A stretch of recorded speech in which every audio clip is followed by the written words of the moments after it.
区练气，也敢在老夫面前放肆！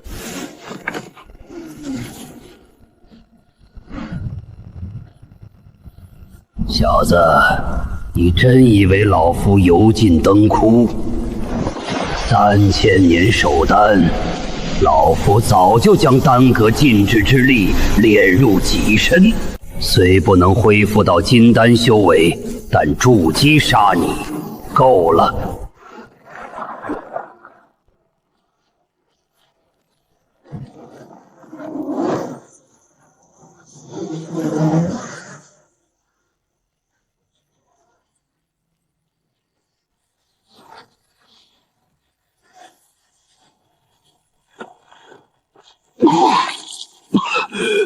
反应倒快，可惜躲得过1拳，躲不过10拳。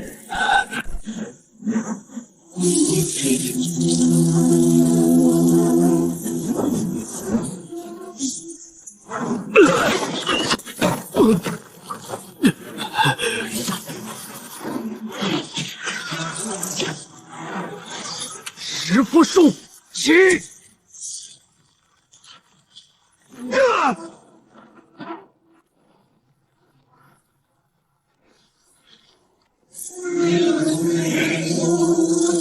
虫子倒是烦人，硬拼绝无胜算。墨尘的肉身强度远超普通筑基后期，更麻烦的是，他炼化了丹阁禁制之力，在这丹阁内恐怕能调用部分禁制威能。老夫与禁制相连，走不出丹阁半步。若真是如此，你销毁禁制！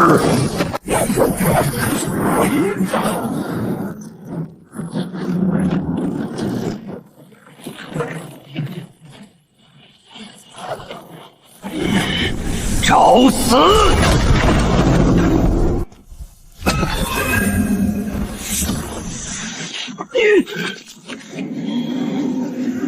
你炼化禁制入体，但禁制核心就在这丹炉中。我若毁炉，你会如何？住手！如毁禁制爆，整座丹阁都会塌，你也活不了。那又如何？反正都是死，拉你陪葬也不错。停手！我放你走。不够，我要丹阁内所有丹药，还有你宗门的炼丹方、炼丹药术。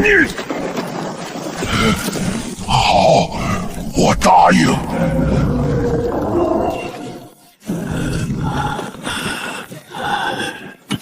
小子，够狠！丹药。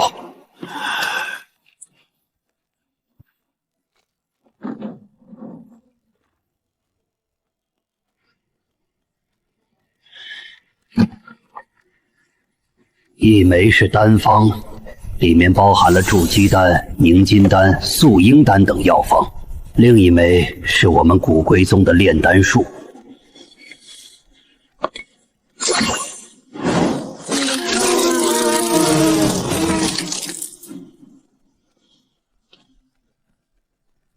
等等，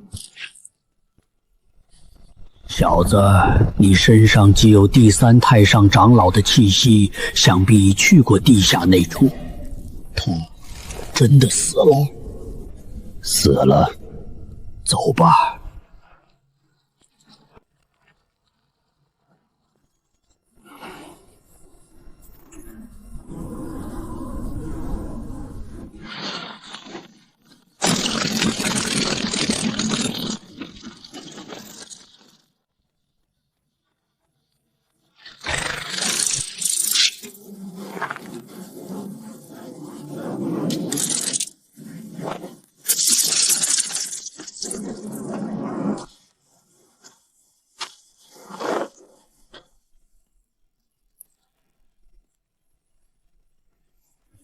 数月过去，这老匹夫竟真的一直守着。若是刚入荒墟时，只能仓皇逃命。但现在，小贼，终于出来了，受死吧！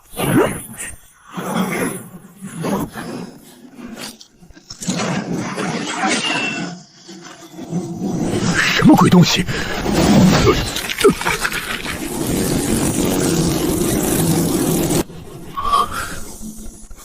尸体虎头蜂，还是成年的尸体虎头蜂？不可能！这种异种基本已绝迹，你从何处？去3只筑基中期，血影分弓箭。这是他压箱底的剑法，威力足以重创同阶修士。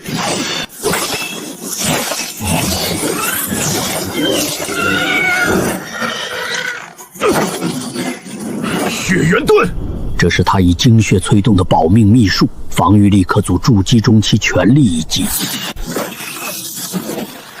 不！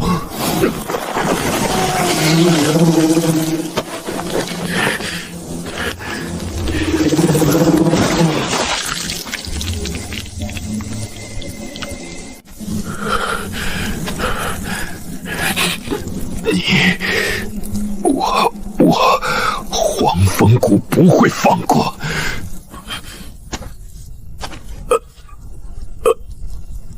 放心，黄风谷不会知道的，我也是黄风谷弟子。你也是宗门宗？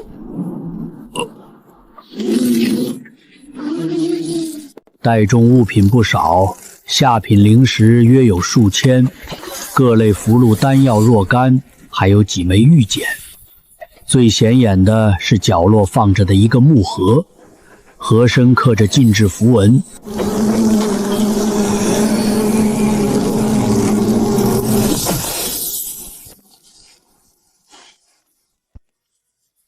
中品增神丹，这是一种可以增强修士神识的丹药。服用一枚下品增神丹，神识会比同阶修士强半层，中品1层，上品2层。如服用的是极品增神丹，其比同阶修士的神识更是增强5层。好丹！剑仙虽有凹坑，但必是下品灵气，正好给噬铁虎头蜂修复一下在荒墟内受的伤。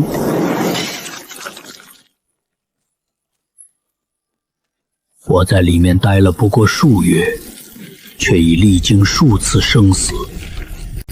如今3只筑基中期的噬铁虎头蜂在身，储物界中丹药更是俱全，筑基已无阻碍，甚至金丹大道也已铺开前路。是时候回去了，不过在那之前，葫芦内正转化着我新放入的20枚炼气废丹，若是全部转化，足以让我突破到炼气12层大圆满。到时候可以接着服下极品筑基丹，一鼓作气冲之筑基期。但筑基需要安静之地，不能被打扰。荒墟显然不是好选择。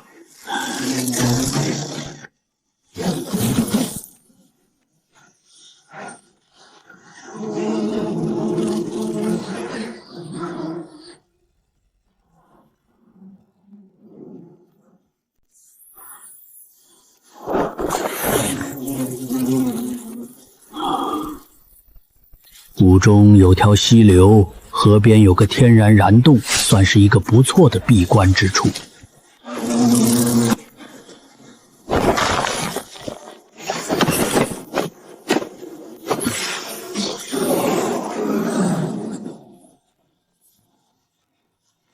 静等红皮葫芦3日的转化，3日时间转瞬即过。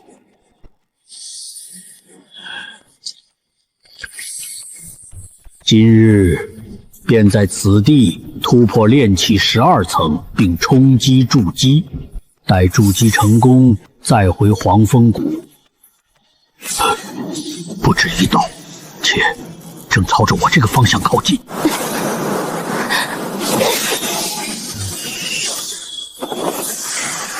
陈素心，交出地灵乳，饶你不死！地灵乳，此物乃地脉精华凝聚而成，是炼制筑基丹的一味主药，也可直接服用，有洗炼灵力、稳固根基之效。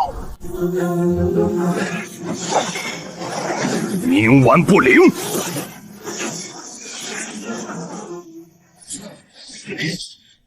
闭关在即，多一事不如少一事。但这几人已闯入山谷，若在此地交手，难免打扰我清静。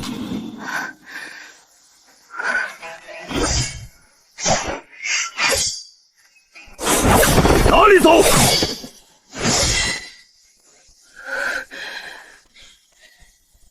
地灵乳我已服用，你们便是杀了我也得不到。服用，那便取随。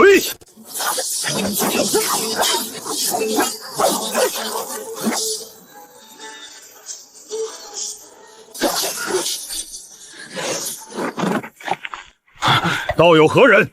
劝你不要多管闲事。此地是我闭关之所，几位请回。道友，这女道我家族宝物，我们奉命追回，还请行个方便，日后必有厚报。他说谎，地灵乳是我在云雾山深处偶然所得，他们半路劫杀，欲夺我机缘。我不关心缘由，10息之内离开山谷。道友要与我黑山家为敌。黑山家是依附于黄风谷的一小型修仙家族，地处黑山一带，实力一般，门中最高修为者不过筑基初期。5息。找死！小心！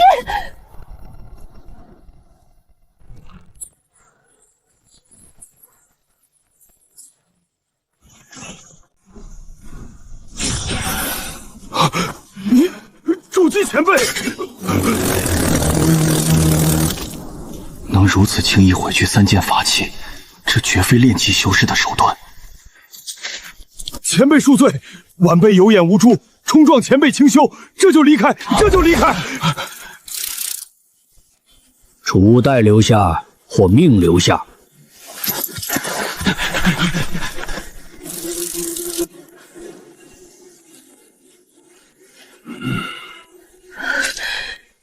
晚辈陈素心，多谢前辈救命之恩。这位前辈看起来年岁颇大，白发苍苍，但气息深沉，完全看不出啥境界。你伤势不轻。之前为采地灵乳，与守护妖兽斗了一场，本就带伤，又一路被追杀，灵力已经枯竭。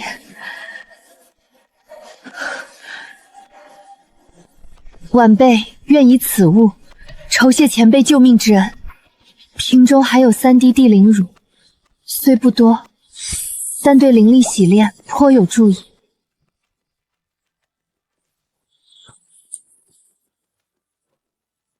你可以走了。前辈，晚辈有一不情之请。黑山家睚眦必报，今日之事他们绝不会善罢甘休。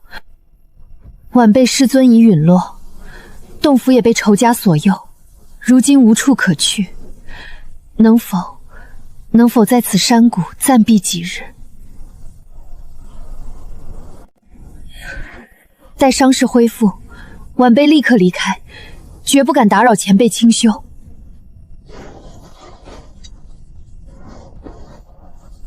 此乃晚辈师尊所留的云雾丹经，记载了不少罕见丹方，愿献给前辈。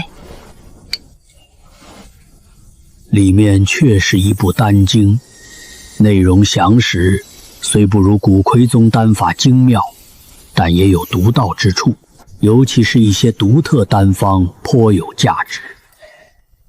谷内东侧有处石穴，你可暂居，未经允许，不得靠近此洞100丈。多谢前辈。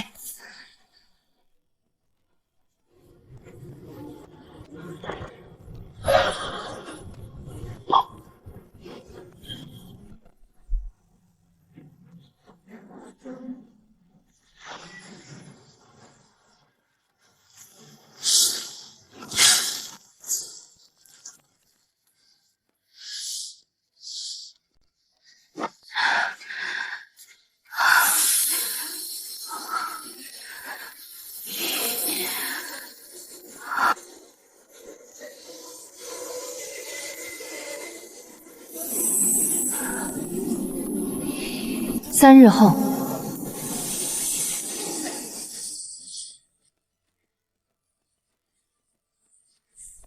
炼气11层巅峰的壁障，在服用了第6颗极品炼气丹后，终于松动。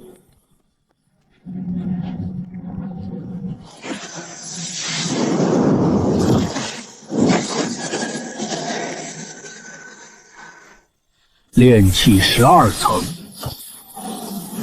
再服2、3枚极品炼气丹，稳固一下炼气12层，届时便可服用极品筑基丹冲击筑基。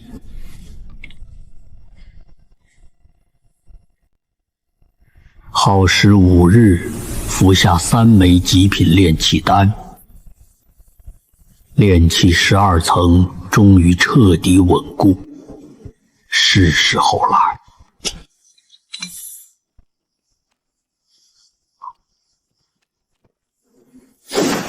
好狂暴的药力，这便是极品筑基丹的威力吗？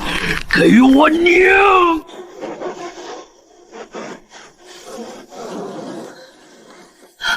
这是筑基气象，前辈不是已经筑基了吗？难道他之前并未筑基，或者是在重筑道基？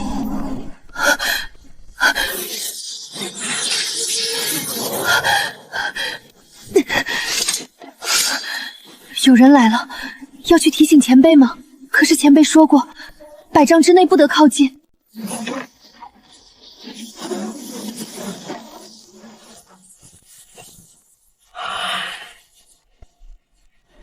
黑山家办事，闲人退避。帝灵如已献给洞中前辈，黑山家主，请回吧。前辈，一个连筑基都没完成的家伙，也配称前辈？交出帝灵乳，自废修为，留你一命。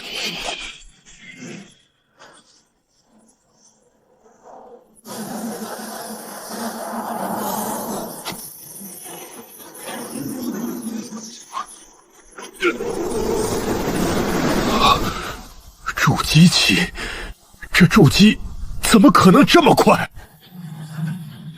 成了，耗时7日，6枚极品筑基丹打底，如今这根基坚如磐石，洞外的苍蝇也该清理了。恭喜前辈筑基成功。这老东西气息好生沉凝，脸上的3只虫子竟让我感到隐隐不安。道友如何称呼？黑山家。正是，在下黑山家家主黑山月。这女修到我家凌辱，还请道友行个方便，将她交于我，黑山家必有厚报。凌辱在我这儿，想要自己来拿。道友这是要与我黑山家为敌？为敌？你也配？筑基中期封虫，前辈饶命！前辈饶命！噬铁虎头蜂，3只成年的噬铁虎头蜂，道友究竟是何人？自废修为，可留你一命；想废我修为，那就一起死！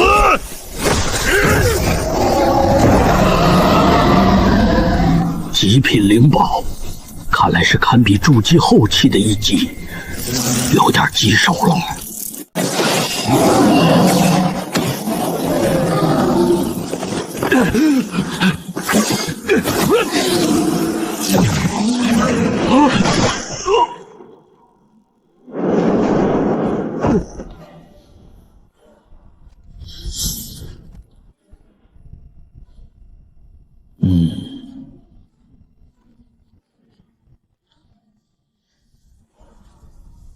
你今后有何打算？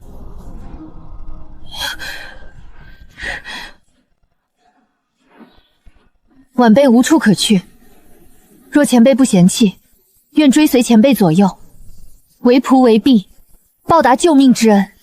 此女绝境中尚有底线，若懂丹道，倒并非全无用处。我身边不留无用之人。你可懂炼丹？晚辈师尊曾是炼丹师，晚辈随师学习10余年，可炼制炼气期大部分丹药。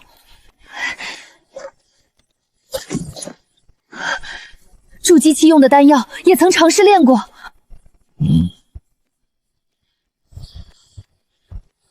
此物还你，日后若有所成，可来黄风谷寻我。前辈是黄风谷修士。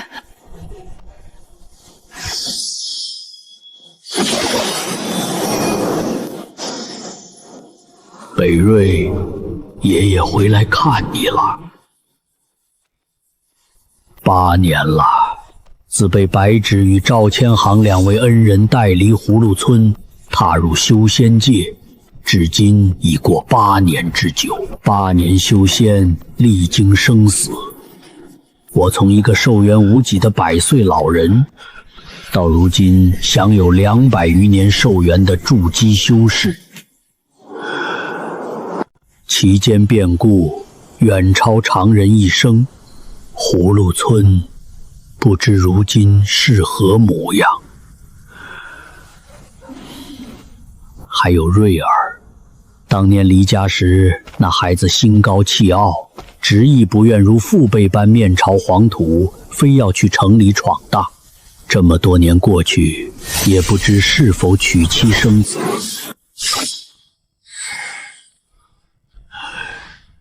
线路漫漫，尘缘难断。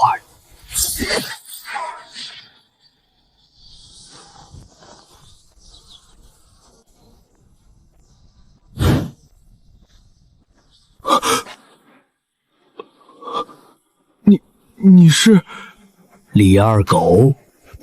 北爷爷，真是您回来了！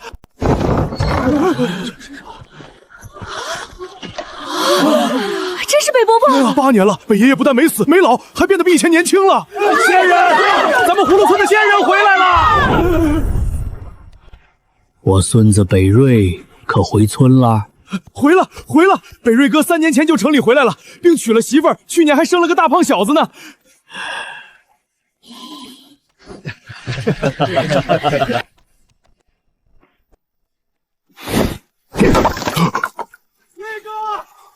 瑞哥，快哥，快出来！你看谁回来了？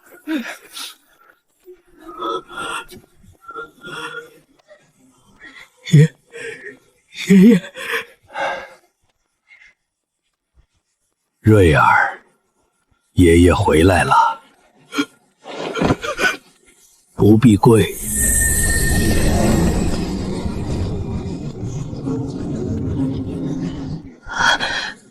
这是你媳妇儿。见过爷爷。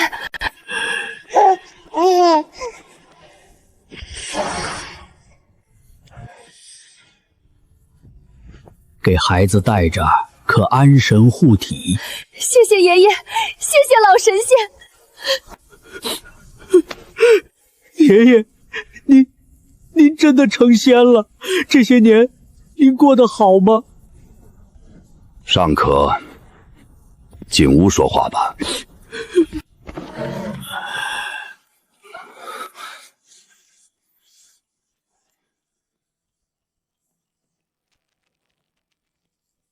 既去了城，怎又回了？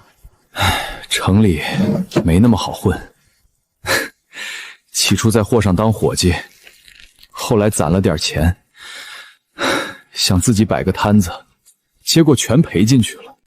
媳妇儿是在城里认识的，她家里嫌我穷，不肯答应，我们就偷偷跑回来了。好在村里还有几亩祖田，凑合着能糊口。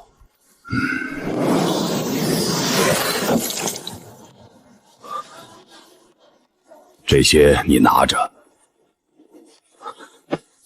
爷爷，这太多了，我们不能拿。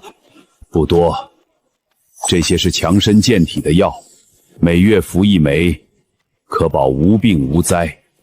爷爷，您这次回来还走吗？走，明日便走。爹娘走得早，奶奶也没了，我就您一个亲人了。您成了仙，寿元漫长，可我只是个凡人，再过几十年就老了，死了，这一别，恐怕就是永别了。你可想修仙？想，爷爷，我能修仙吗？我想长相伴在爷爷身边。手放上去，凝神感应。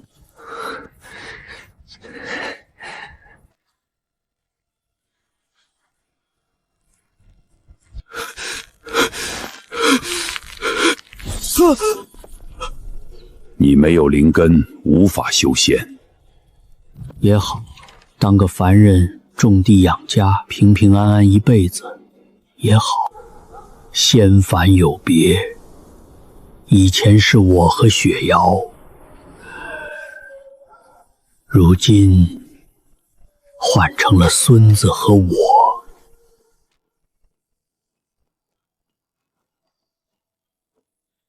山主，身份玉牌。北师兄这趟回乡倒是突破到了炼气3层，恭喜啊！侥幸。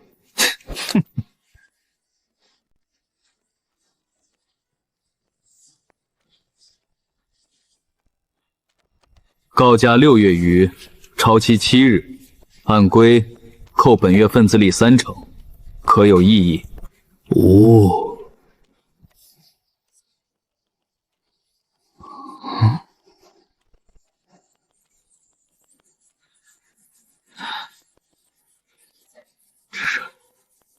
你离宗这些时日，宗门发生了很多事。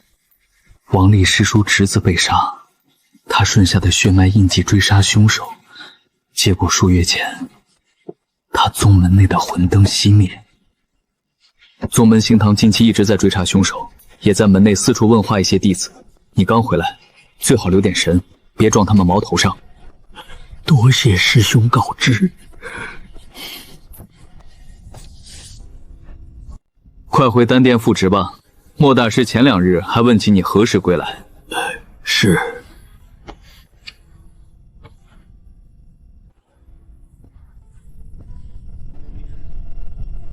王立之事，果然已引起宗门探查。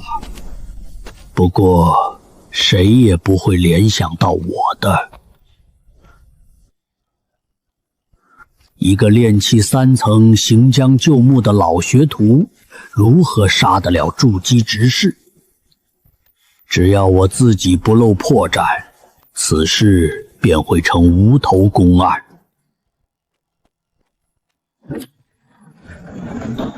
进来，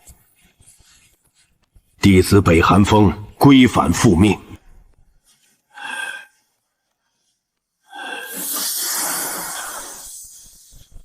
修为倒是长了1层。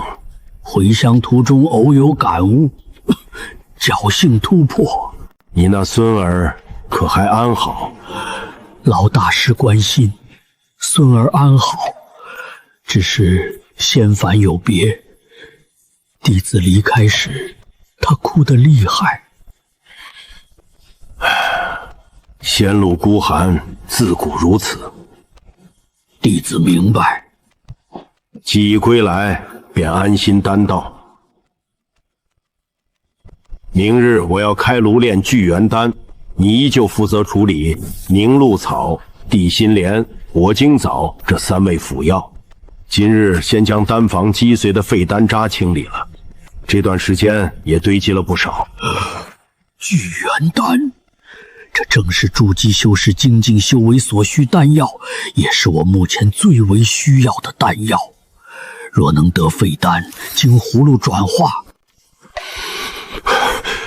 冰火失衡，若不入药，今日必枯萎。但今日多味辅药还未备好，如缺少辅药开炉，成丹率必大降。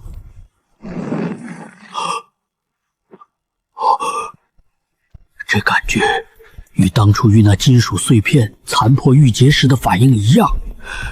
这玉盒能引动葫芦反应。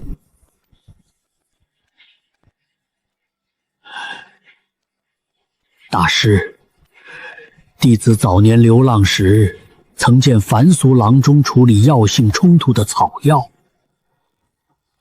用特殊药液温养，可暂时稳住药性，不知可否让弟子一试？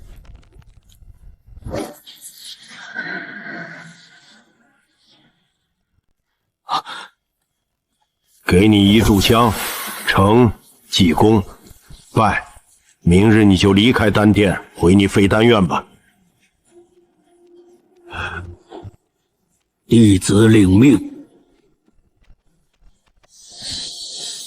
需何物？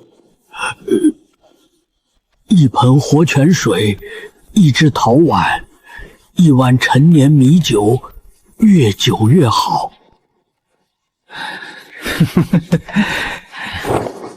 去取。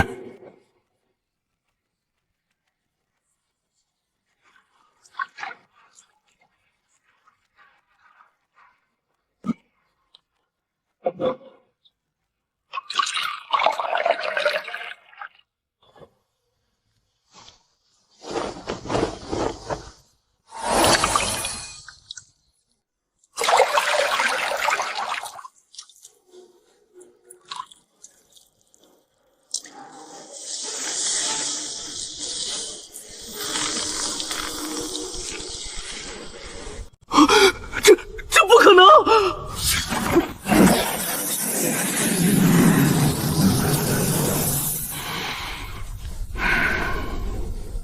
你所用，当是凡俗之法。回大师，清水活泉具天地灵气，陈年米酒蕴岁月醇厚，二者相合，以特殊手法引导，可暂作调和之媒。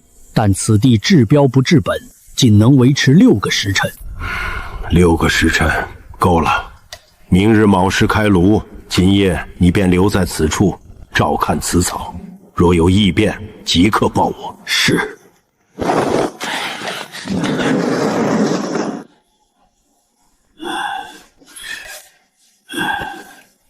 方才看似镇定，实则万分惊险。若是红皮葫芦里的元婴灵水被莫老鬼发觉，定会招来杀身之祸。但这玉盒内的东西对我至关重要，不得不拼。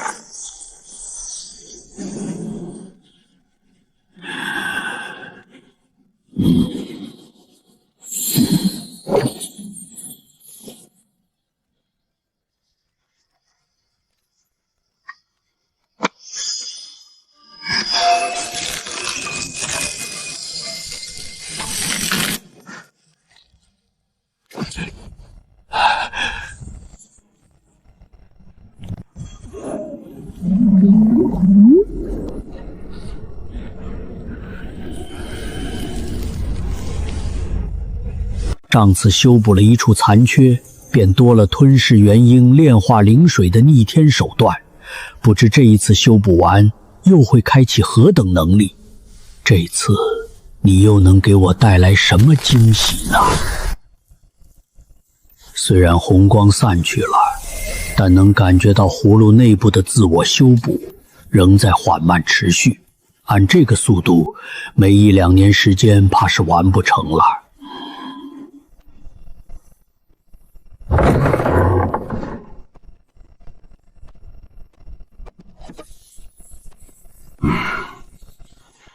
做得不错，弟子侥幸。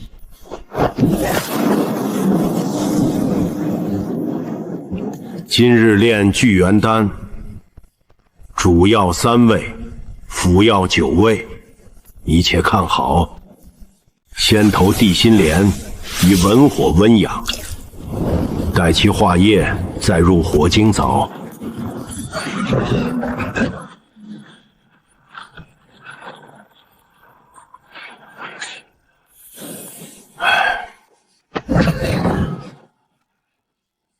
药性冲突，火候稍急。炼丹便是如此，10炉能成3-5炉已属不易，清理了吧。是5枚聚元废丹，只要通过红皮葫芦转化，对我而言，这就是整整5枚毫无杂质的极品聚元丹呐。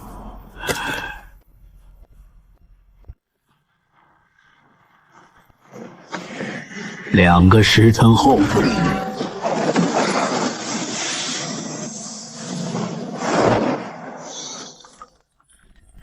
今日便到此，明日开始，你每日除处理药材外，可尝试以地火温养空炉，熟悉火性。半年后，我教你炼制炼气丹。谢谢大师。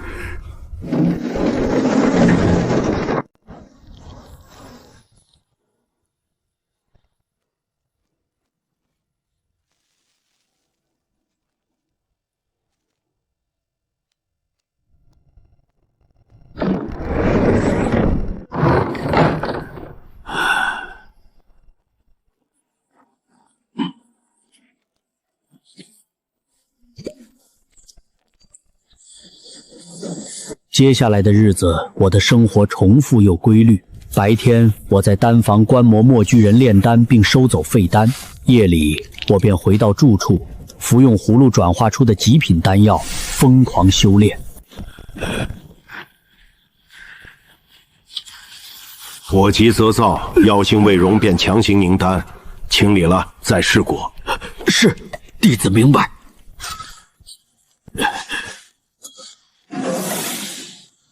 今日到此，你心性沉稳，但手法生涩，对药性的感知亦不足，仍需磨练。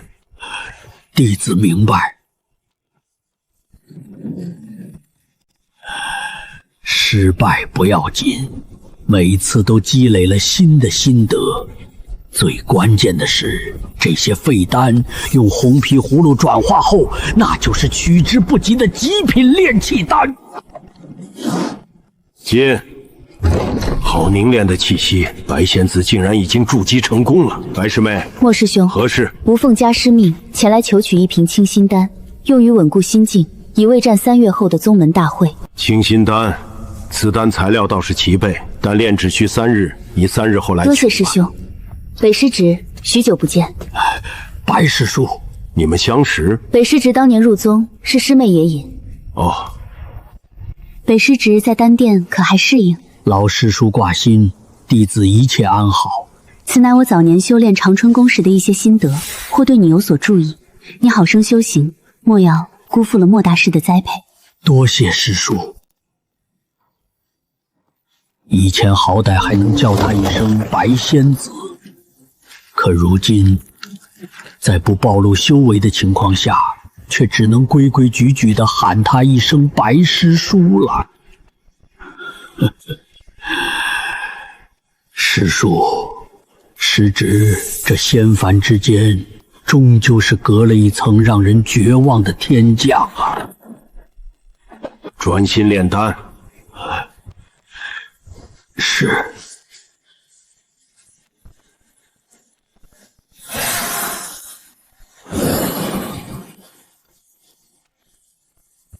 你送去青竹峰，教育白芷师妹，告知她此丹新炼，药性未稳，需于静室服用，方得最佳道力。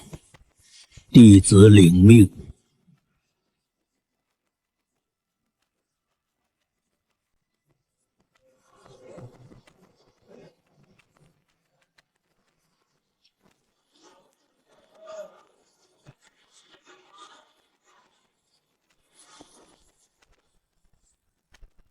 丹殿弟子北寒风奉莫师兄之命前来给白师叔送药。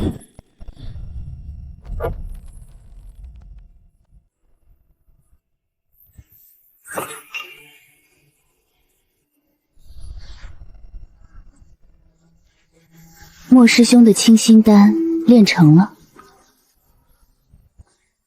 莫大师命弟子送来，并交代此丹新炼，药性未稳，需在静室服用，效果最佳。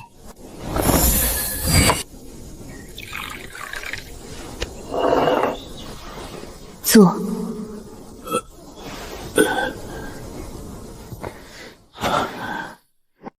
北师侄在丹殿已有数年了吧？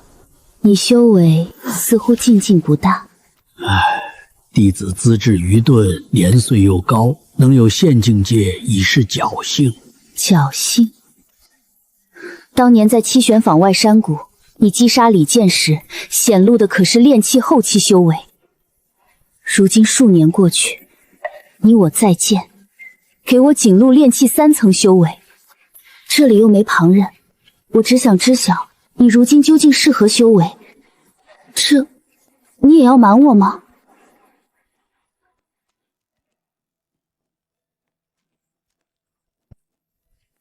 白师叔既已筑基，当知修仙界有些机缘不便与人言。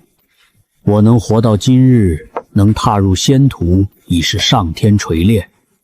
至于修为几何，重要吗？我只是不想你因隐藏修为，误了自身道途。莫师兄虽言，但若你展露真实修为，他未必不会倾囊相教。道途与我这般100岁之人，能踏仙路已是奢求。是否得受真传，其实无甚要紧。无甚要紧？那当初问你这仙还修吗时，你为何回修？活下去，在修仙界隐藏才是唯一的生路。因为想活下去，活得好一些，久一些。活下去，所以你选择隐藏，选择沉默，选择以侥幸2字搪塞所有疑问。这不正是大多数散修，甚至许多宗门弟子的生存之道吗？锋芒毕露者，往往中途夭折。白师叔如今贵为筑基，想必更懂其中道理。我懂，正因为我懂，才更觉得可惜。何惜之有？老朽能安坐于此，与筑基虚长饮茶闲谈，已是许多人求不来的造化。茶凉了，就不好入口了。人也一样，有些机会错过就是错过了。白师叔今日唤弟子坐下，若只为点化，那弟子便告退了。坐下。七玄坊外山谷中，你救我，我承你情，地脉灵素之事，我亦为你遮掩。我自问不曾亏欠于你，甚至多有回护，可你对我却始终隔着一层，不是隔着千山万水。师叔言重了，尊卑有别，规矩如此。规矩？你北寒风若真是那等恪守规矩认命之人，当初就不会对我说出那个休字，今日更不会坐在这里。送到了。送到了。3日后，丹殿起1阶丹师考核，你可想试？弟子可以。规矩上，凡丹府学徒修满3年皆可报名。不过1阶丹师须能独立炼成3种1阶丹药，成丹率不低于40%，或炼出1阶中品丹至少3颗。你如今只会炼气丹，且皆下品。你若想试，我不拦你。倘若败了，回来抄丹经万遍。弟子想试试。随你。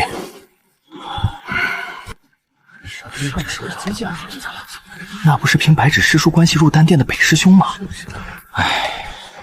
天灵根那位，可惜100岁才现，灵根早已枯竭。他也来考核，我记得他学炼丹才3、4年吧。莫大师也太纵容了，这年纪这修为，太浪费名额了。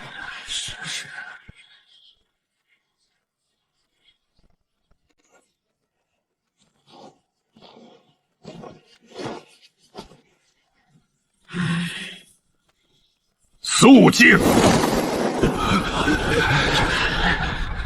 老夫周明远今日一阶丹师主考。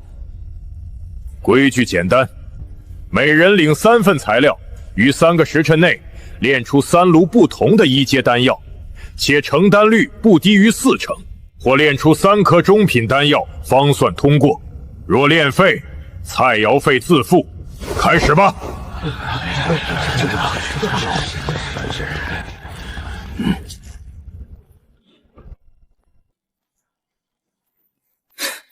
哟，北师弟选的是炼气丹，这倒是稳妥。可惜啊，炼气丹虽简单，但想炼出中品却不易，尤其对某些半路出家的老学徒来说。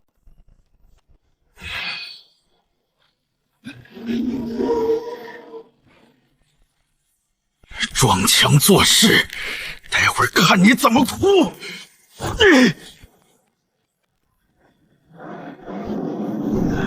数年来，我炼制炼气丹不下100炉，对每一个细节我都已经烂熟于心。这一炉稳。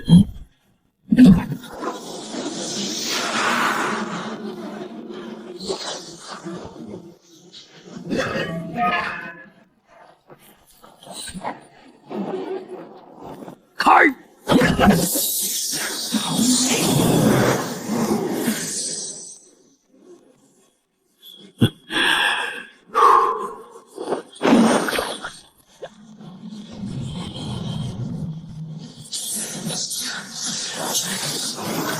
急火3息。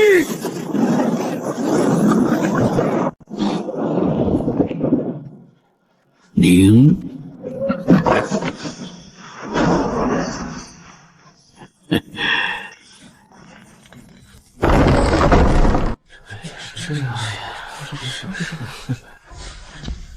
北师弟这么快就出来了，可是练废了。哎，师兄早就说过，炼气丹虽易，但中品难求，废了也无妨，下次再来便是。莫大师那万变丹经，师弟可有的抄了。哈哈哈哈哈！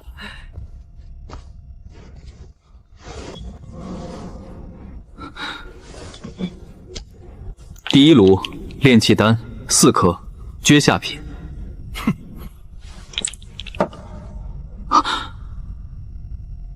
第2炉5颗，4颗下品，1颗中品。第3炉6颗，4颗下品，2颗中品。天哪，一共15颗，成丹率70%，中品炼气丹3颗，通过。70%成丹率，怎么可能？他才入丹殿学炼丹多久？运气，硬是运气爆发，否则一个100岁灵根枯竭的老学徒，凭什么？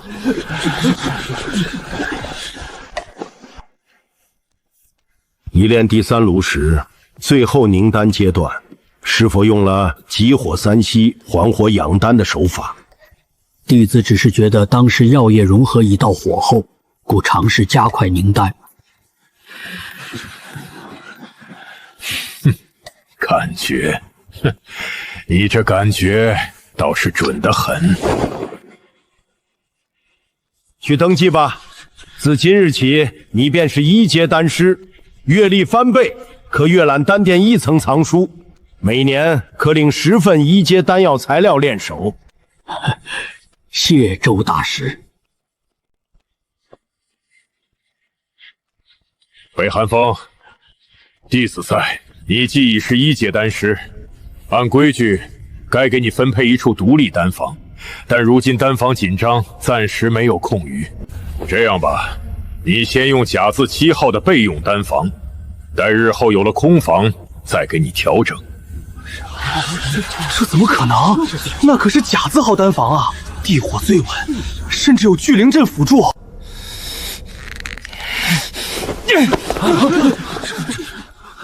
周大师，这不公平！他才刚通过考核，凭什么能用假字号丹房？我们在丹殿熬了这么多年，都只能用丙号房，我不服！凭什么？凭他成丹率70%，凭他能出1炉3颗中品丹药。你若不服，也炼1炉70%成丹率、3颗中品丹药出来，让老夫瞧瞧。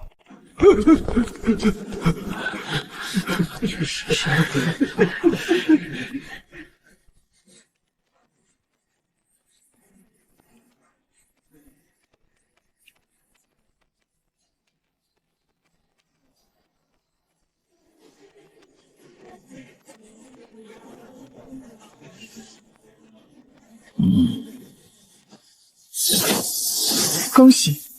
侥幸，白师叔来丹殿是寻莫大师。寻你，随我来。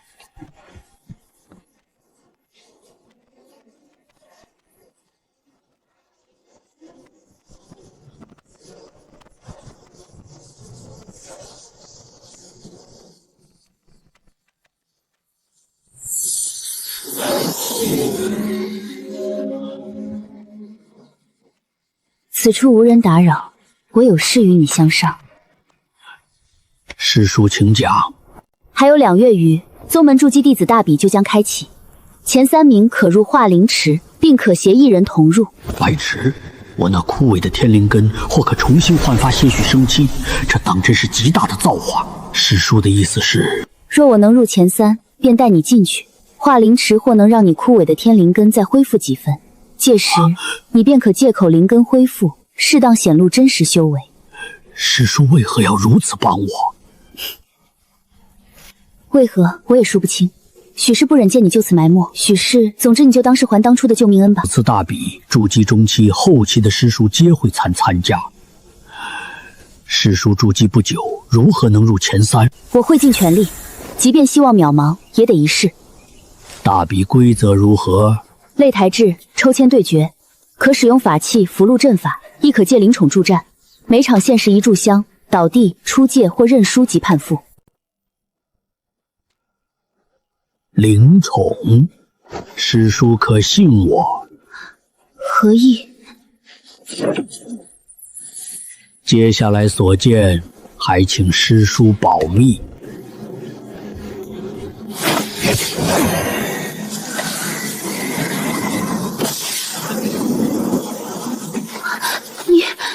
你筑基了？何时的事？你怎么不可能？机缘巧合，师叔现在可明白我为何要隐藏修为了？我原以为你最多炼气10层，甚至想过是12层的大圆满，但没想到……师叔的好意我心领了，只是师叔初入筑基，道基未共，此番大比欲入前3，无异于以萤火之光争辉皓月。那又如何？总得一试，说不定……师叔，若我有办法让你进入前3呢？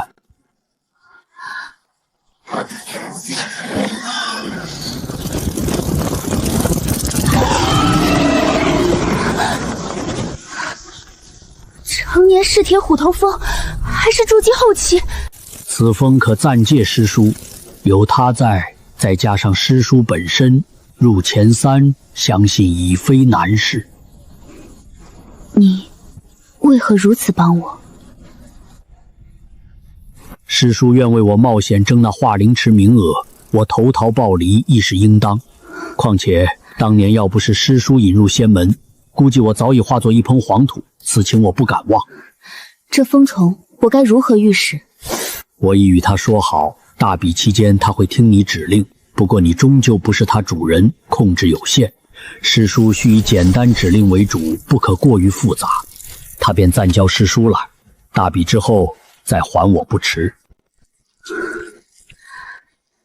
多谢你等我大比，大比结束，那化灵池我一定带你进去。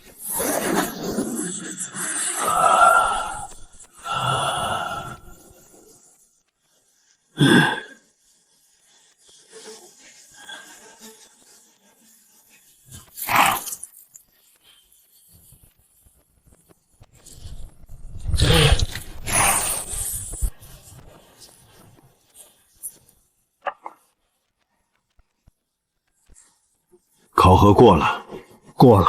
承蒙大师教导。白纸师妹寻你，所谓何事？白师叔问了弟子丹师考核的事，勉励了几句。哦，他倒是对你上心。白师叔念旧，弟子感激。你既已是1阶丹师，日后便不能只练气丹。从明日起，我教你炼制益气丹与回春丹，此二者虽同为1阶，炼制手法却与炼气丹不同，你需用心。弟子明白。另外，丹联每月初1会发放炼丹任务，1阶丹师每月需完成10炉1阶丹的定额，成丹率需过40%，交于丹联执事弟子入库，材料由丹联提供，成丹9成归公，1成归你。每月10炉，材料由丹联出，自己可留1成成丹，但若算上5、6成的失败废丹，自己便可得约6成丹药，再经红皮葫芦一转化，便是每月稳定的极品丹药来泉。弟子定当尽力。今日便到此，回吧。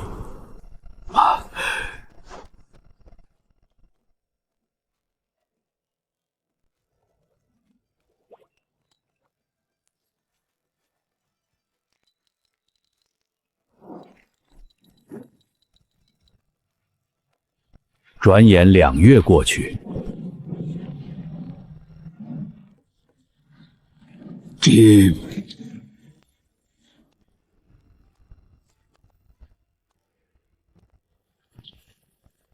北师弟忙着呢。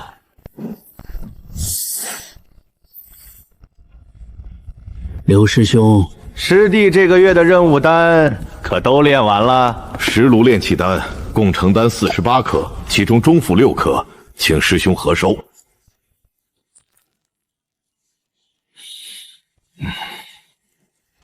北师弟啊，你这成丹率按说是不错的，可这丹药品质，你看看这颗，这里火候过了半分，药性已有损，还有这颗丹形不圆，怕是融合时手法有瑕。这是鸡蛋里挑骨头，炼丹本有成败，下品丹有些许瑕疵，再正常不过。刘文章这般摆明是要找茬。按丹殿规矩，任务丹有瑕疵需扣减贡献点，你这批丹药瑕疵不少。这样吧，任务算你完成，但贡献点只能给7成。师兄，丹殿规矩成丹率过4成即算合格，丹药瑕疵若无碍药效，不扣贡献。规矩是规矩，执行是执行，我说扣便是扣。你若不服，自去找执事吴师叔理论。别以为莫大师看中你，又攀上白师叔，就能在丹徒肆无忌惮。刘师兄留步。还有事？师兄方才说这颗丹药丹形不圆，融合有瑕，可据弟子所知，下品丹药的评定，首重药力精纯，丹纹清晰，丹形圆润与否，仅是锦上添花，并非硬性标准。你是在教我规矩？不敢，只是弟子记得丹殿实验任务丹向来是周大师亲自把关，刘师兄身为丹殿执事弟子，只负责任任务发放与收录，实验丹药品质似乎不归您管。好，北师弟倒是把规矩记得清楚。既如此，这批丹药我便原样收录，贡献点照发。北师弟，丹殿这潭水深得很，小心别淹着。刘文昌最后那话意味很明显，但也在意料之中。丹殿这地方，有人得意，就有人眼红。我一个老学徒突进为1阶丹师，又占用了甲字号备用丹房，自会招来些麻烦。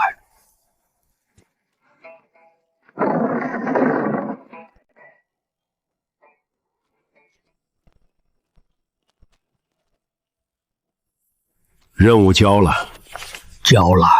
是刘文昌师兄核收的。刘文昌为难你了。他本想扣些贡献点，弟子据力争，这才作罢。刘文昌是丹殿执事吴庸的人，吴庸管着丹殿庶务，与我这3阶丹师先前有些隔语，你既是我的人，他们故意寻些由头为难也是常事。这是养魂丹的丹方与老夫的一些心得。此丹虽列1阶，但有温养神识之效，炼制起来颇费功夫。你拿回去好生参详。养魂丹的炼制难度在1阶丹药中属顶尖，主要安神花极难处理，火候稍偏便会损了药性。师尊将此丹方于我，明显是有敌点之意，弟子定当尽力。炼丹终是辅佐之道，修为才是根本。你灵根虽枯，但既入仙门，便莫要完全断了念想。丹药再好，终是外物。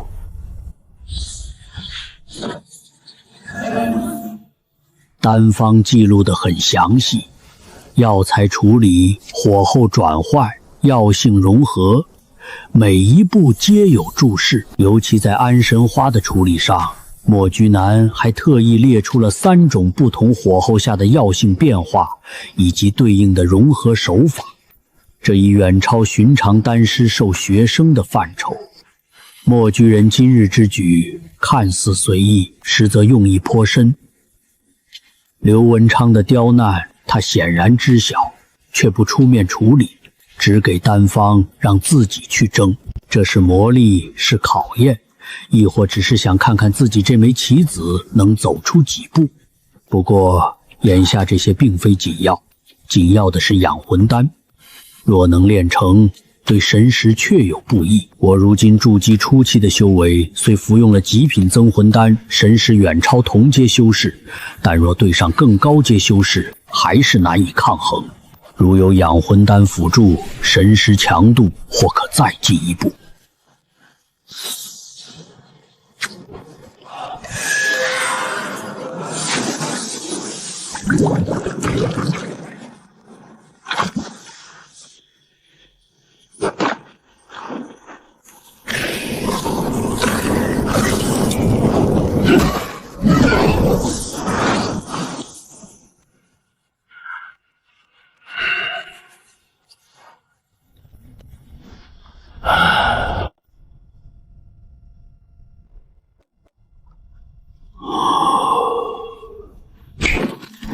北师兄，吴执事唤您去执事厅。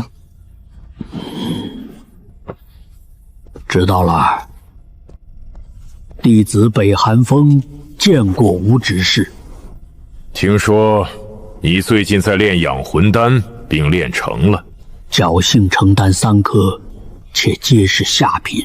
哦，养魂丹成丹率低，即便2阶丹师10炉能成5、6炉已算不错。你学炼丹不过数年便能炼成，倒是有几分天赋。吴执事过誉了。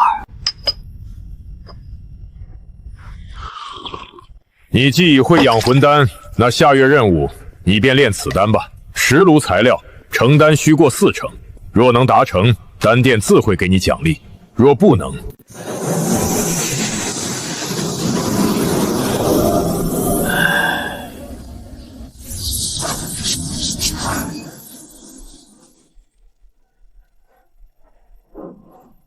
时间一晃，半月过去。这期间，我炼了6炉养魂丹，用普通安神花成了2炉，得下品丹5颗；用经文安神花成了2炉，得中品丹4颗，成功率已过4成，但不急着交任务，而是继续炼制。吴执事要求的是10炉成丹率4成，得留些余量。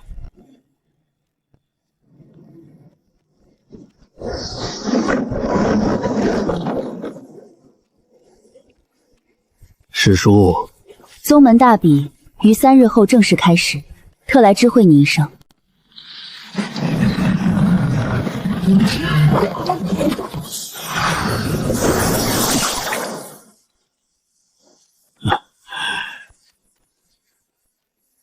师叔准备的如何了？有你风虫秀助，前10应无问题。至于前3，我会尽力的。你放心，化灵池的名额我必为你争来。3日后筑基大比，这场比试不仅关乎白芷能否入前3，更关乎我能否借化灵池之名作为日后修为提升的借口。毋庸莫居人，你们以为我是棋子？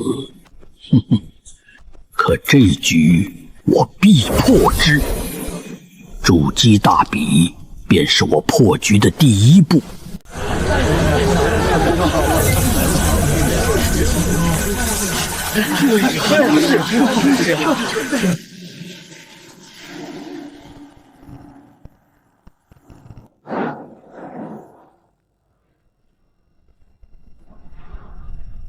肃静！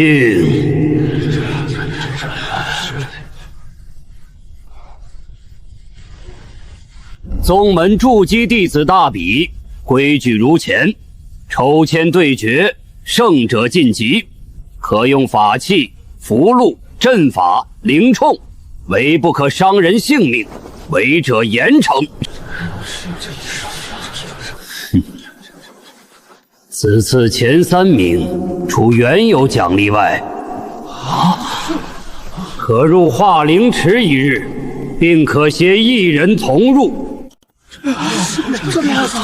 化灵池，即便对我而言，也是修复灵根、破开目前瓶颈的绝佳机缘。这次大比果然没来错。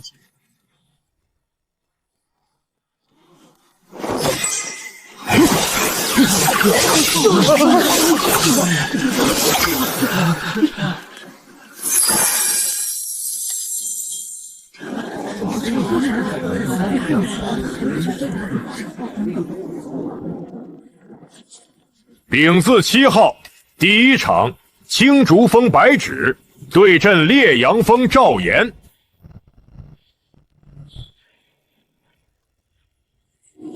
白师妹，你筑基不过半年有余，师兄劝你一句，现在认输还来得及，免得待会儿伤了和气。请赵师兄指教。哼，既如此，就别怪师兄不留情面了。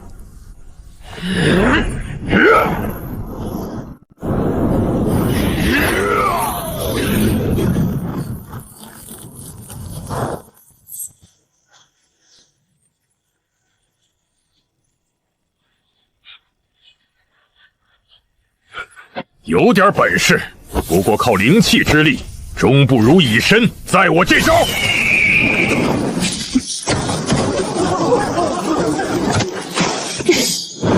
上品灵气，师兄小心。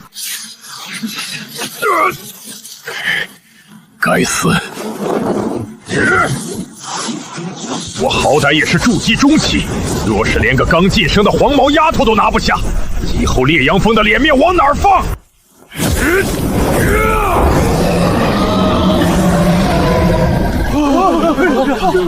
这一击威力已逼近筑基中期巅峰，白芷，你当如何？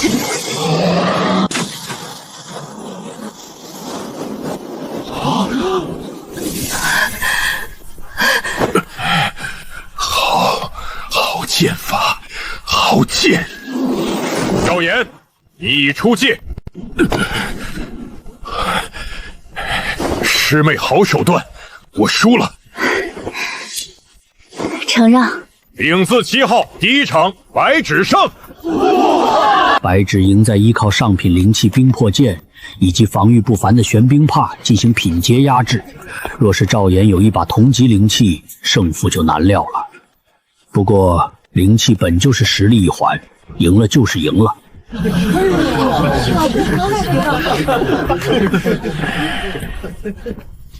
大比第2轮第1场，青竹峰白芷对阵青灵峰周远。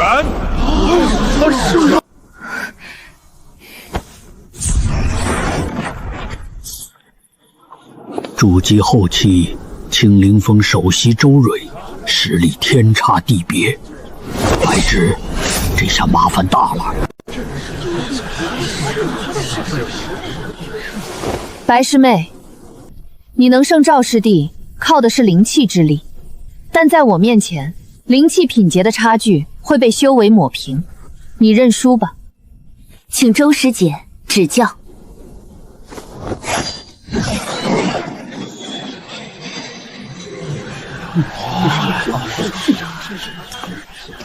比试开始。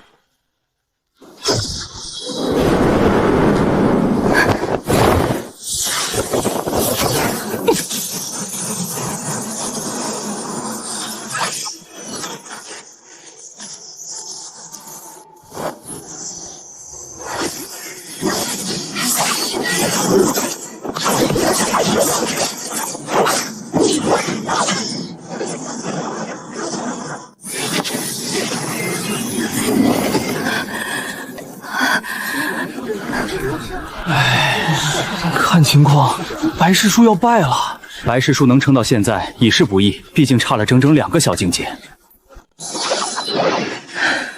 白师妹，你的玉帕与冰魄剑都不错，剑法也尚可，但凭这些赢不了我，认输吧。师姐，请出全力。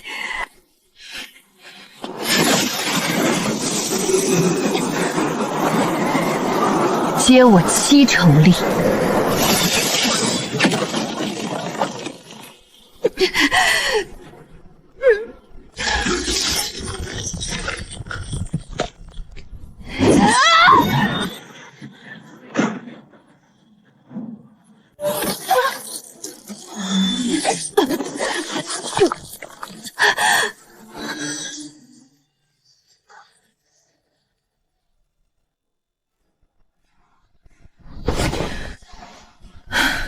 何必逞强呢？再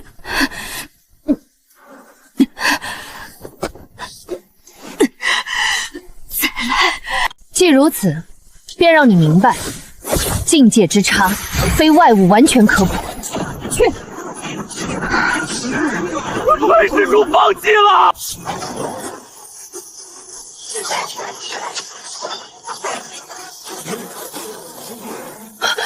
护体罡气，不对，这是……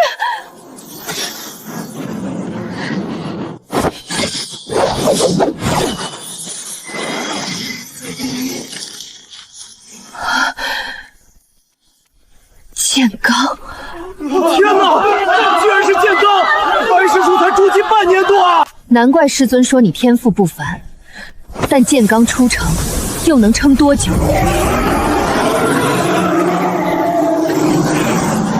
剑来！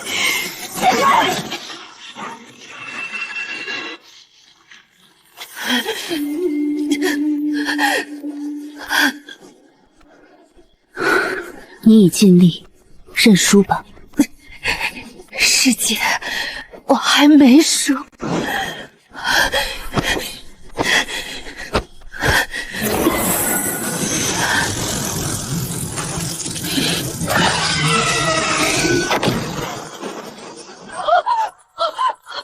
筑基后期的噬铁虎头蜂。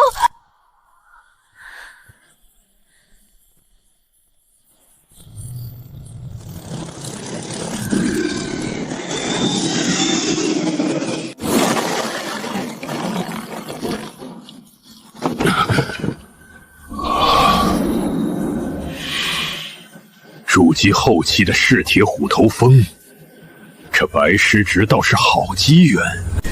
白师妹，何处得来此仇？侥幸所得。师姐，还要继续吗？师妹既有此依仗，那我便领教领教。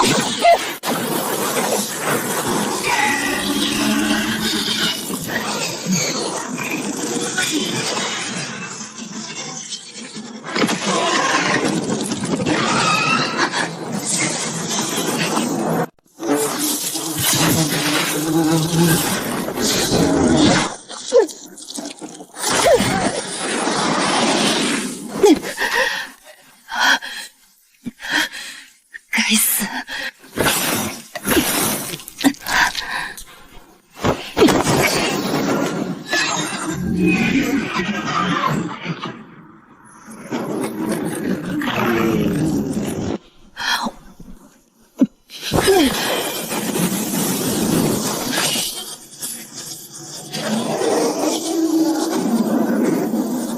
青灵剑诀第7式。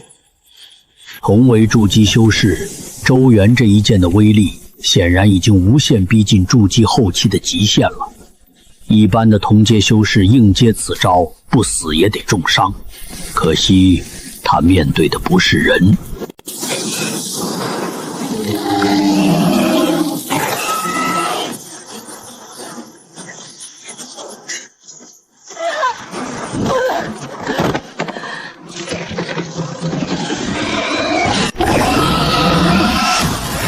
够了！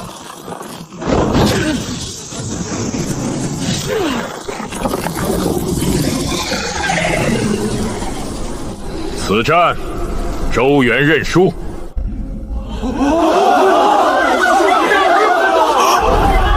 白师叔竟然赢了，还是以2阶取胜。那风虫太可怕了，那可是货真价实的筑基后期妖兽啊！有这风虫，白师叔岂不是能硬耗筑基大圆满？这下有意思了，一个筑基初期竟然能争那前3名。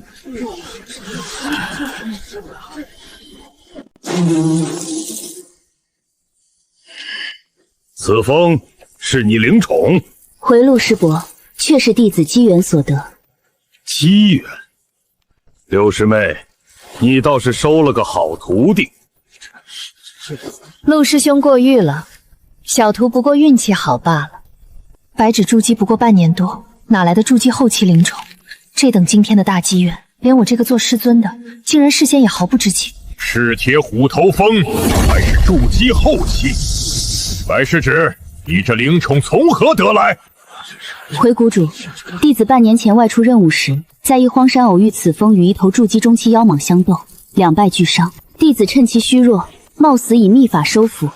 既是你机缘，便好生珍惜，善加运用，莫辜了这造化。弟子谨记谷主教代。白芷越2阶战胜周围，凭着这筑基后期的噬铁骨头蜂，宗门大比前3的位置已然是他囊中之物。虽然引来了金丹长老的窥测，但认主契约不可逆，又有柳月长老的明面维护，短期内无人敢动他。这下万事俱备，接下来只需等他在大比夺魁，然后跟着他进入那几乎从不向外人开启的宗民禁地化灵池。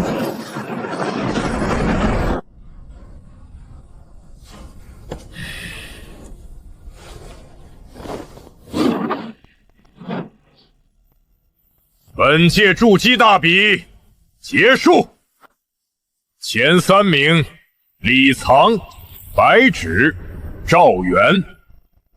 3日后，化灵池开启，你3人可各携1人同入。其余名册奖励，明日于执事殿发放。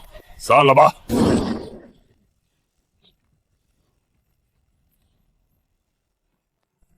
我携我弟子周明，炼气10层。弟子见过师尊。我携丹殿弟子1阶丹师北寒风。弟子北寒风见过白师叔。那是谁？好像是11年前白师叔带回的那个天灵根。对，就是他，北寒风，百岁天灵根，后来挂了个内门弟子名头，发配去了废丹园的那个。他还活着，我以为早老死了。白师妹怎么选择他进去？化灵池名额何等尊贵！对，而且化灵池对他可能根本无用，进去干嘛？白白浪费名额。化灵池虽能洗炼灵根，但对枯耗的天灵根未必有用。白师妹，你确定带此人？确定。不可！白师妹，化灵池名额珍贵，你带一个灵根枯竭的弟子进去，未免过于儿戏。刘师兄是要替我做决定？师妹言重，师兄，我身为宗门执事，一切为宗门着想。北寒风灵根枯萎，道途已定，何必平白浪费这等机缘？不如让与其他更有潜力的弟子。刘师叔说的对，北寒风进去就是浪费，百师妹三思啊！够了！11年前，得知有天灵根入宗，本座亲自注重迎接。本以为却是一个100岁枯骨、灵根早已枯竭的老翁，本以为他早已在废丹院默默死去，未曾想竟还跨入了炼气3层。北寒风，你灵根可还好？回谷主，弟子灵根依旧枯涸。白世芷，你确定要带他进去？弟子确定。刘师妹，你的意思？既是我徒儿意愿，就按他的决定好吧。既如此，便依白师之意。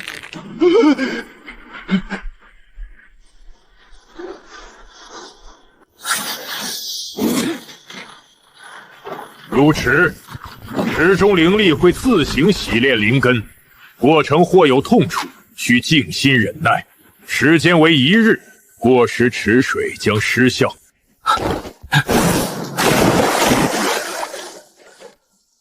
我们进去。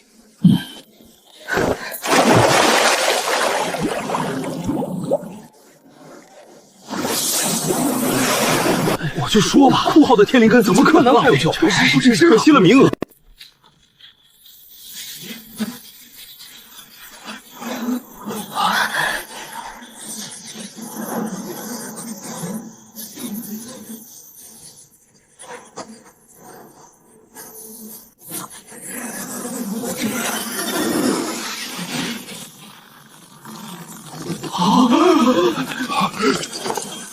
这是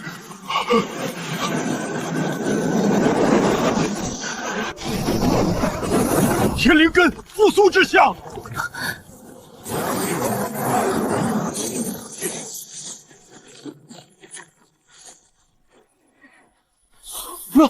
那是北寒风，他怎么变年轻了？皱纹全没了，头发还是白的，但样子完全变了。灵根洗换成功了，青光冲天90丈，洗炼肯定成功了。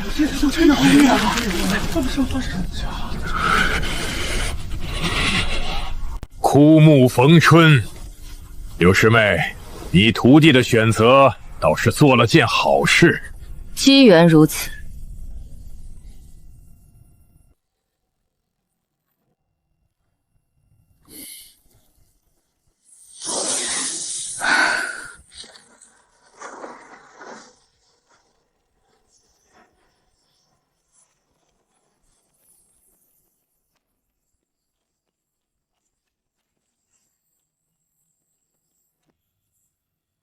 感觉如何？弟子灵根杂质驱除近2成，谢谷主。弟子灵根稳度许多，有进见。弟子灵根恢复至中品程度。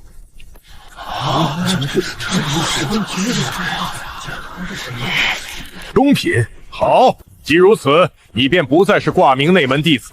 自今日起，享内门弟子正式待遇，阅历、洞府皆按规支付。望你勤加修炼，莫再辜负这番造化。谢谷主，弟子定当努力。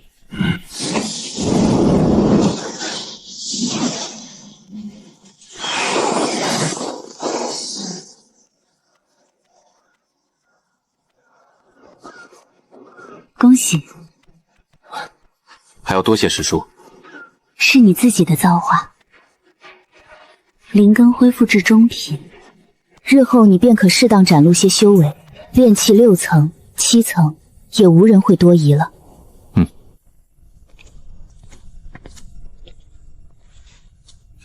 这是我整理的一些筑基期修炼心得，或许对你有用。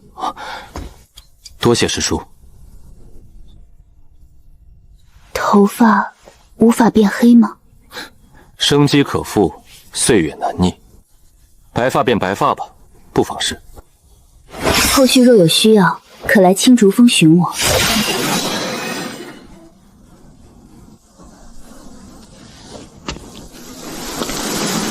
是时候解决你的问题了，刘文成。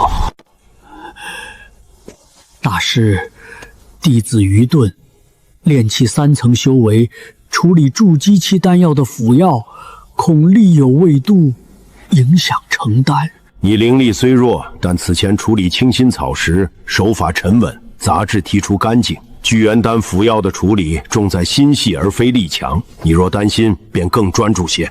弟子遵命。莫大师，莫大师可在？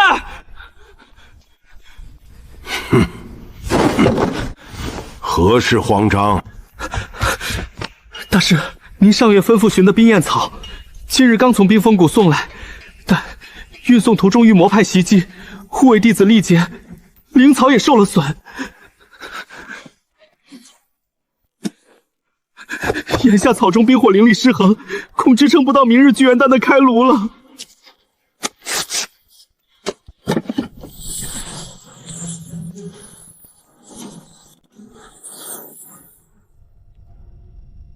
北寒风，你一个炼气3重学徒，也敢妄言处理2阶灵草？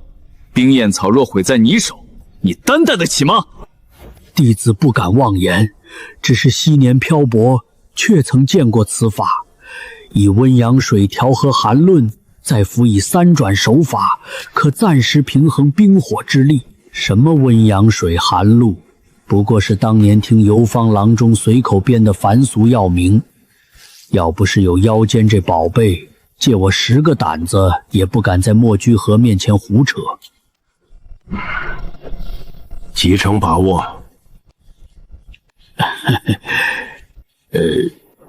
？5成。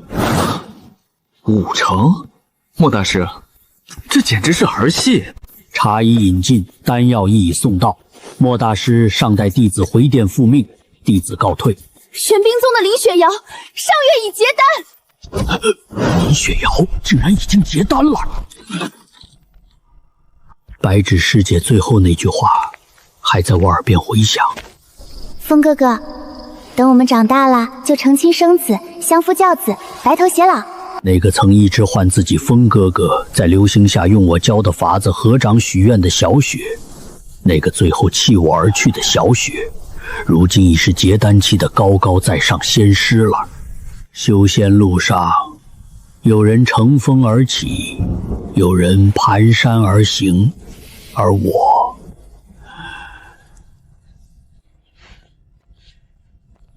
次日起，北寒风的生活又多了一项内容。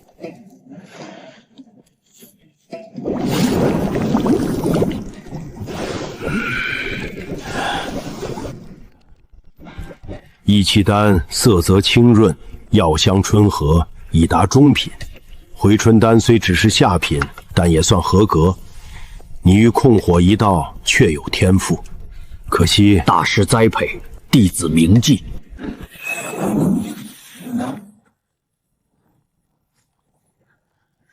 成丹率控制在5成左右，略高于考核标准，又不至于太过惹眼。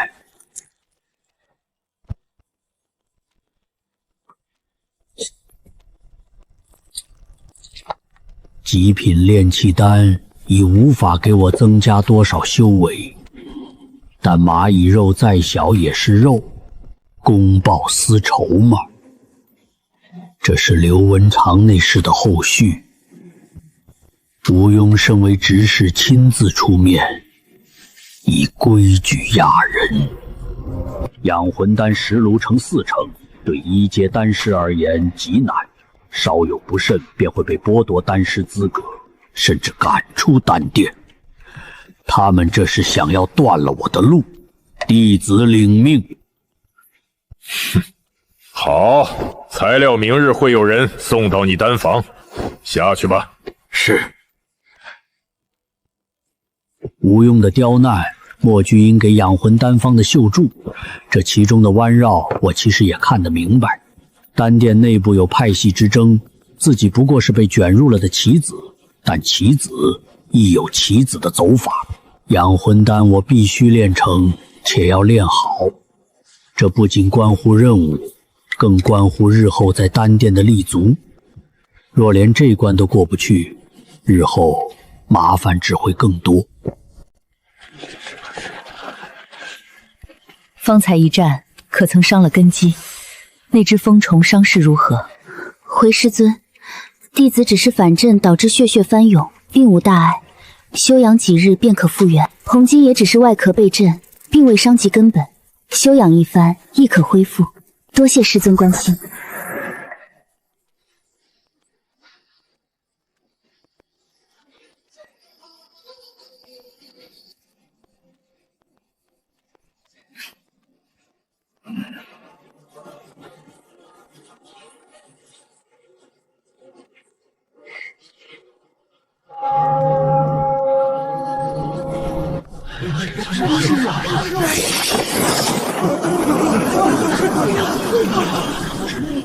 按规矩，每人可携一人同入。我携我族侄李明，你二人所携何人？